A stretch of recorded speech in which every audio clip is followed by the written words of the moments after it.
Hello and welcome back to another episode of Generation Ochi. My name is American Ben. Should the military in Attack on Titan have killed Eren Jaeger? That's the question we are going to explore in today's video. I thought we were doing It Invaded. Yes, thanks for calling me out, Congo. I know that I said that we were going to cover It Invaded, but ultimately too many of you requested that we explore Attack on Titan, and so we had to relent and heed the will of the people.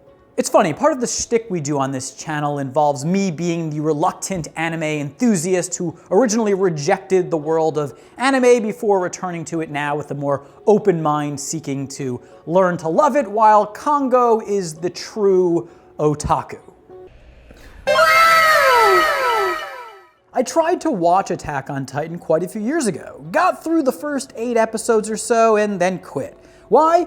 Well, I remember thinking that it just wasn't very deep. I had been waiting patiently for the story to reveal some sort of nuanced intellectual meaning or theme, and it just didn't happen. And now that I've returned to it, well, I have some of the same thoughts that you all are probably thinking right now. What a douche.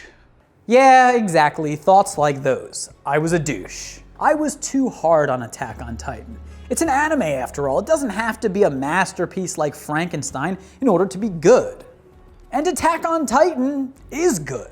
And not only is it good, but it's packed with themes worth exploring. And while yes, maybe it's not the deepest, most ingenious work ever, it is deep. And funny enough, has a lot of parallels with Mary Shelley's all-time classic, Frankenstein or the Modern Prometheus. And it is her work that is going to help us contextualize the question we are asking in today's video. Should the humans have killed Eren early on when they first discovered his titanic powers? That okay, Congo? Nah, it's a bit of a reach. Well, I'll let it go. Just a note, I'm quickly trying to fly through the series here, and as of now, I'm up to about episode 15. I debated waiting until I've seen more of the show to do this video, but in the end, I decided it will actually serve my thinking well to write this script with limited information. If I don't know how things will turn out, then I can better put myself in the position of the characters who have the power to decide Eren's fate. For those of you who aren't familiar with the novel Frankenstein, it's a world-famous science fiction story that was written in the early 19th century by English author Mary Wollstonecraft Shelley, wife of the famous bard Percy Shelley.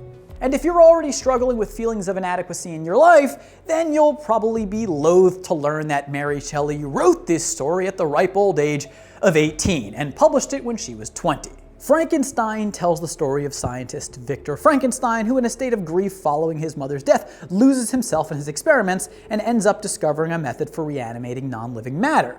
The culmination of his work is the Creature, a giant humanoid who Victor comes to despise as, entered into a world in which it doesn't belong, the Creature acts out in anger towards Victor and destroys all the good things in his life.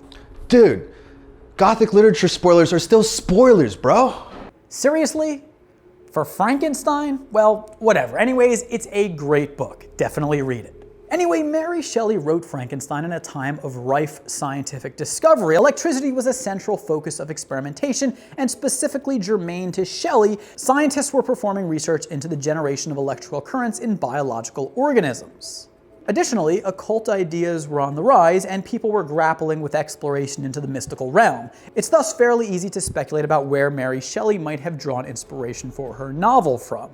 People wondered what all of these new ideas would lead to. They were debating the dangers of unchecked scientific progress. And Mary Shelley, among the many other themes in her work, gave voice to these fears in Frankenstein, a book that has oft been termed the first science fiction novel. But of course, since its debut, countless sci-fi works have offered caution as to the dangers that unfettered technological development can beget. But Attack on Titan flips the script and instead asks, what are the dangers of limiting the advent of new technology? When the humans first discover Eren Jaeger's ability to turn into a Titan, they are at a loss for words and have no idea how to respond. Their first instinct is to attack him, a decision motivated by fear. After all, humanity had long been ravaged by Titans. They had never known a Titan to be of any service to them. So despite this Titan being a manifestation of the humans' power, they attempted to destroy it. And the following episodes involve numerous instances of military members debating what to do with Eren and whether or not they can trust him. Everyone's struggling to some degree to come up with an answer. The The debate culminates in a semi-trial in which, thanks to Captain Levi, the military brass decide to release Eren to the care of the Survey Corps so they can train him to control his power and fight Titans. It isn't actually so clear to me that this was the right thing to do, and I'm sure many of you are thinking to yourselves right now, American Ben, I've seen the whole series and Eren turns into a major hero, so what are you getting at here and yada yada yada. Yeah, I get it. But that doesn't entirely matter for two reasons. One, obviously people have to make the best decisions they can given the information they have at the time, and two, we can't rule out that one timeline's success in controlling Eren is repeatable in other timelines, and the timeline witnessed in Attack on Titan could have been anomalous given a larger sample. And if this is getting too complicated here, simply said, we have to pretend we only have the information that the people at Eren's trial had. You'll note that the full title of Mary Shelley's famous novel is Frankenstein or the Modern Prometheus. Prometheus being the Titan in Greek mythology who created man and defying the will of Zeus gave them fire, a great but dangerous power.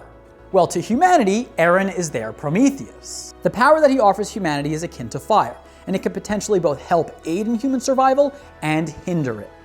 However, one of the ways that Attack on Titan twists the common anti-technology theme is that we are made to root for Eren to be spared. On one hand, we're connected to Eren. He's one of the show's main characters and a protagonist, so we don't want him to die.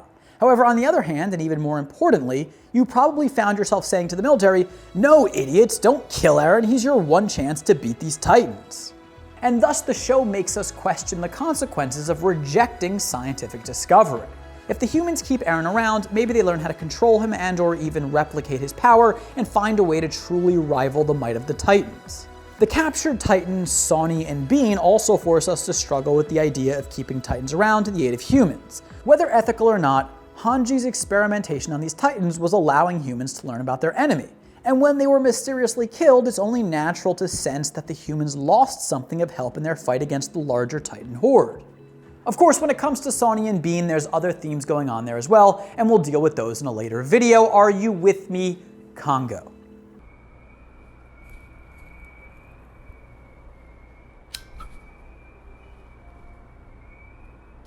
Now, this all said, I don't really think it would have been a clear wrong to execute Eren. I know that sounds crazy, but remember, we have a special connection to Eren, as by following him from childhood, we've grown attached to him as a person. However, the soldiers who we see calling for his death don't know Eren personally, and the way they see things, at any moment Eren could transform into a Titan and kill all of them. And that seems like a reasonable claim to me, especially as at the time, Eren didn't have much control over himself in Titan form.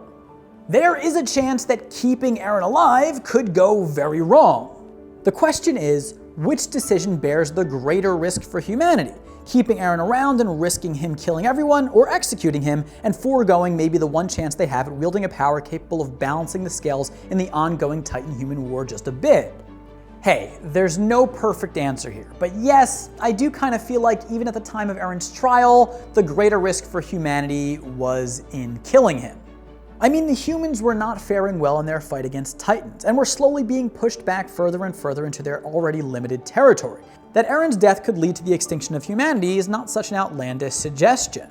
And additionally, the rewards that humans would gain if they are successful with Eren are such that the entire dynamic of the war could shift in humanity's favor.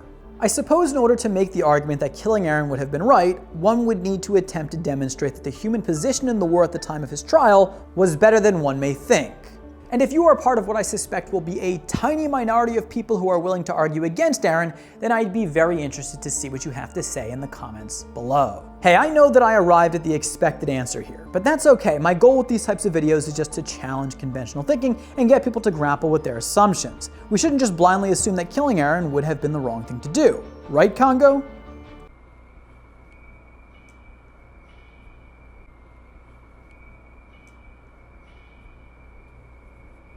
Anyways, that's the video. I hope you enjoyed it. If you did, please do give it a big thumbs up. Remember to comment down below. Let me know what you think. Subscribe to this channel and hit that notification bell. For now, my name is American Ben. I'll catch you next time. Generation Ochi, peace.